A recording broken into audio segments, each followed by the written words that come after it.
Welcome to the Fret Frontier. Today we're going to do a walkthrough of the introduction for Let's Stay Together, creating a baritone ukulele accompaniment that we can sing along with. So I have the full performance video linked below so you can hear how this will sound when you've completed the tutorial. So what do? How do you figure out something like this? You wake up in the morning and you go, I would like to sing Let's Stay Together. So how am I going to accomplish this? Well, the first thing I do is go out and collect the lead sheet off the internet. So I'll do a search on the song name, pick up the chords and lyrics so I have a skeleton to work with. So now I have a framework. Am I going to like all those chords? Is it going to be in the right key? Probably not. So the first thing I'm going to do is take a look at it and go, here's my skeleton. This is the basic arc of the song. They're going to make some suggestions. In this case, you'll see that they've got extensions on the chords. So we're starting off with a major 7th chord. We're always adding the 7th onto these chords. Am I going to do that in the arrangement? I may or may not. So I'm going to take a look at that and see how it's going to work for me. What key are they suggesting? In this particular lead sheet suggests the key of F major. So I try that out to find that my 3-note vocal range is not in that key. So I'll just start moving around until I find the key that I can actually sing this in. And that would be key of E flat major. Now when you're playing a stringed instrument like the baritone ukulele, and the same thing goes for the guitar, you have a natural reluctance to play in the key of E flat. We can't let that open E ring out or we'll get dissonance. Same thing with the B. The B needs to be flat in that key. I particularly like open voicing so that I can always have like drone strings ringing out and make the arrangement sound fuller. So right away, I'm not going to be able to do that. So the way I'm going to compensate for that is get like hyper control over the strings. I'm going to make sure that I'm using closed chords. That's another term you can use for bar chords, right? I've got a finger on every note that I want to play all the time, and there really are no open strings. But what I'm going to do is reduce it even more. I'm going to make it even tighter. I'm going to do just the 4th string, the 3rd string, and the 2nd string. So I'll have 3-note chords for my whole entire performance. And I'm going to go horizontally across the neck.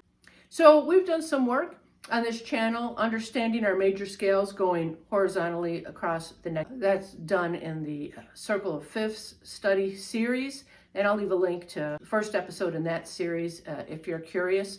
The main thing that we want from that is just to be able to map out our F major scale. So I've got this represented on this chart along with my E flat major scale, so they're stacked over each other, and I have the degree numbers across the top. This is going to give me a 1-for-1 match of my chord names so I can find out how to transcribe this to the key that I want to play it in.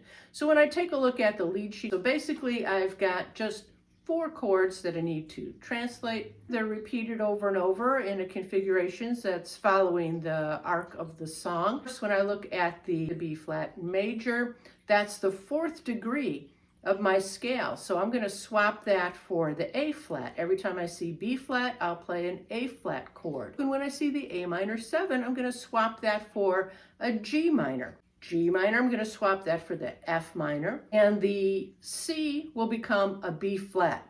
Now I don't need those extensions. The extensions fill out the arrangement, but what I'm going to be doing with it is going to limit me to 3-note chords. So I don't need to add those 7ths. I'm not going to bother thinking about them. We're going to end up with organic extensions as we start to play around with the melody line on our 2nd string and the bass line on our 4th string.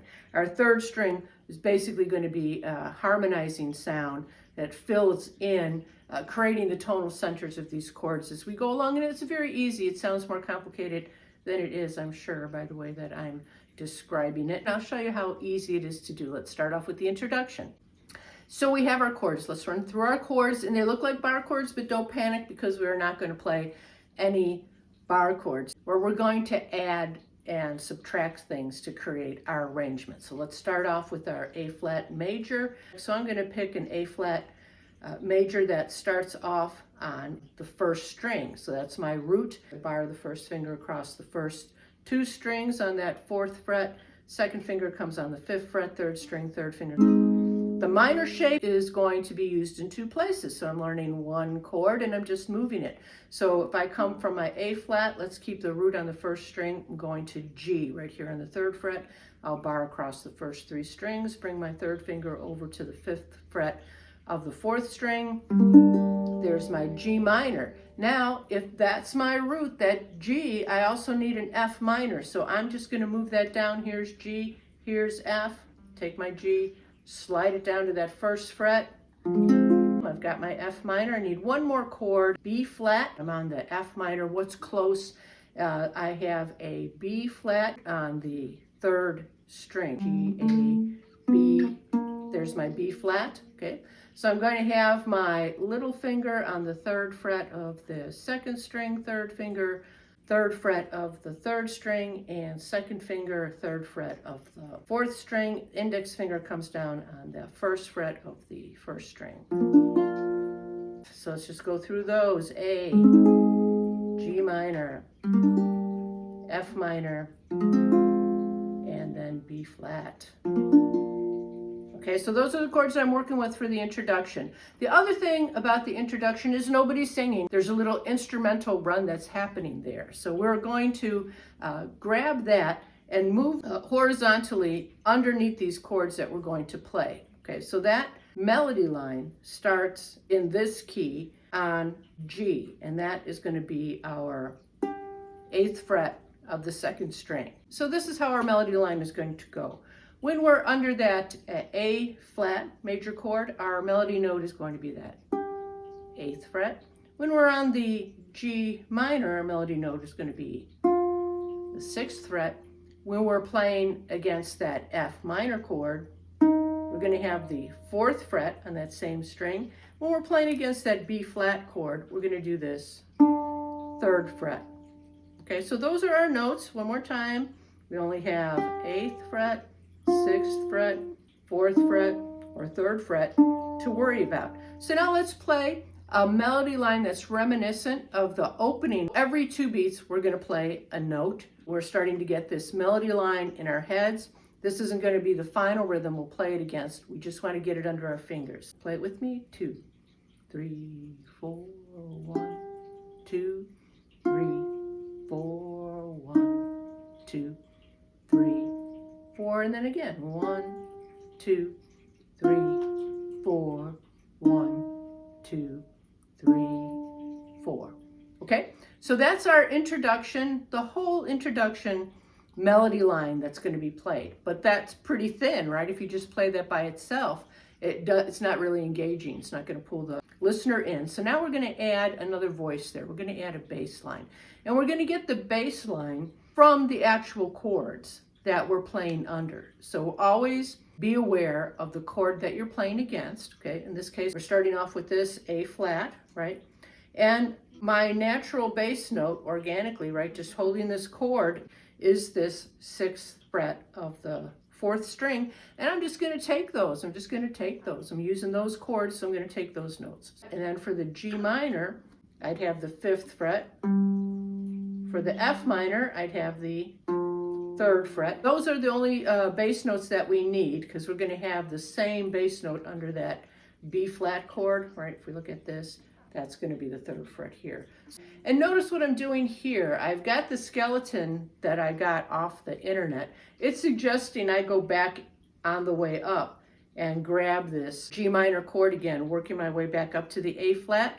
But I don't need to do that, because I also want to serve the melody line that I've picked. Okay, and I'm fine and settled. I'm playing by myself, so I don't have to worry about interfering with anybody, and it's going to sound fine when I put it all together. So I'm going to do a whole measure of that F minor in my accompaniment at that introduction. So bass line all by itself. 2, 3, 4, 1, 2, 3, 4, 1, 2, 3, 4, 1, 2, 3, 4, 1, 2, 3, 4. Okay, so now we have our 2 voices. Let's put them together. Now the fingerings you use for these are up to you. Be wild and free. We're going to play it together. Let's just hit it. 1, 2, 3, 4, 1, 2,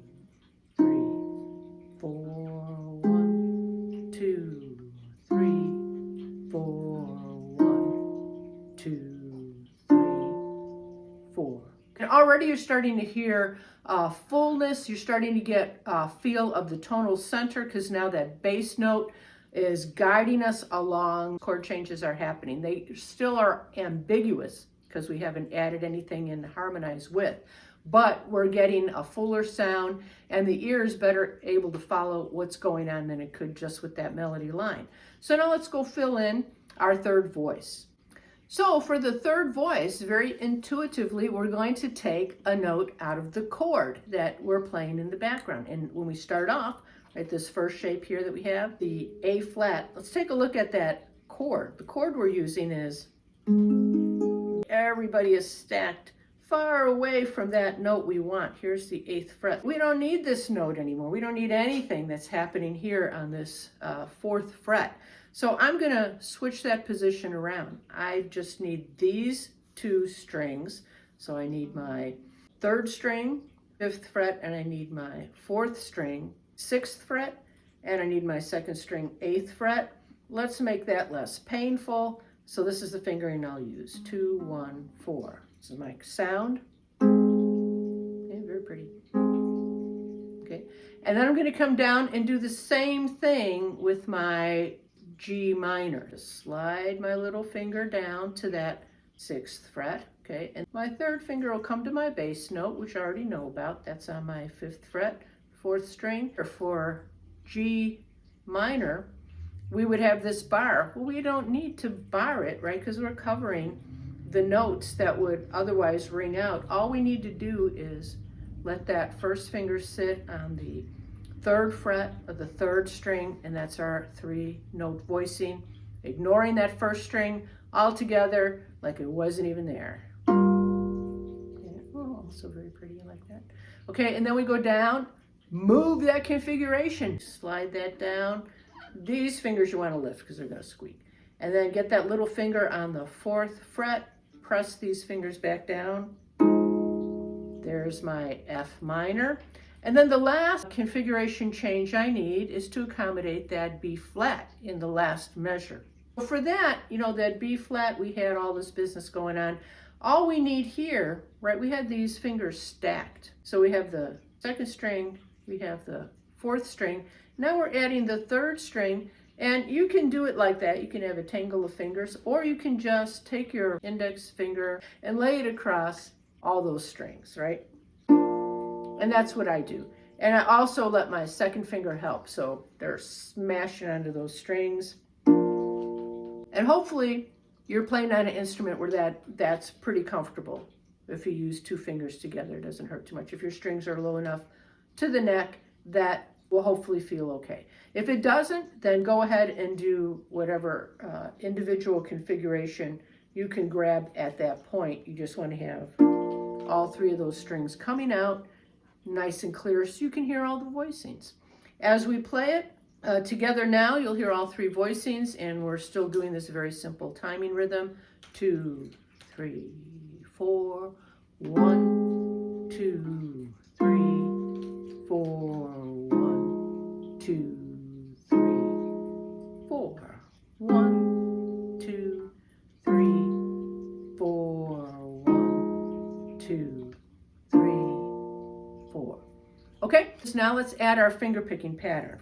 We'll do them in 2-beat groups. 1 and 2 and the strings will be 4, 3, 2, 4.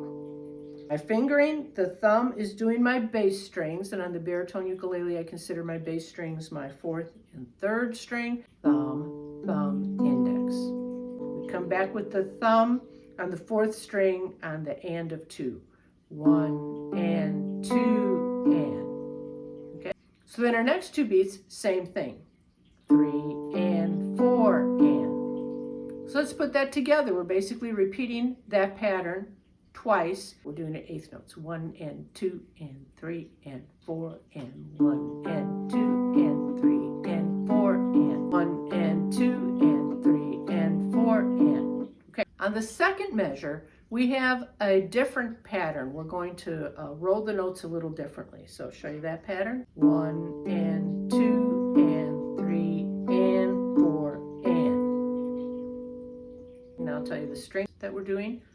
4, 3, 2, 4, 3, 2, 4, 2. Okay, and that's going to happen on that F minor chord. There's an option there, and you'll see it in the notation, that if you would prefer on that last beat, instead of doing 4th string and 2nd string, you could do 4th string and 3rd string. But you can try that and then hear how it sounds to your ear on that chord, and that's a variation you can do. Very subtle differences. 1, 2, 3, 4, 1.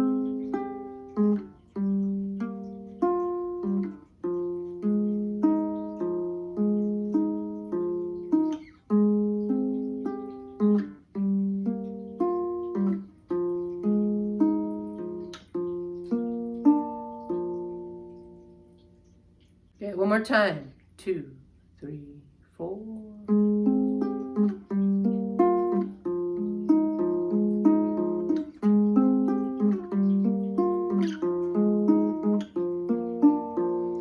Then we come in with the verse, which is going to start on our E flat major. Okay, so that's our introduction. Hope you enjoyed that, and I will see you in the next episode.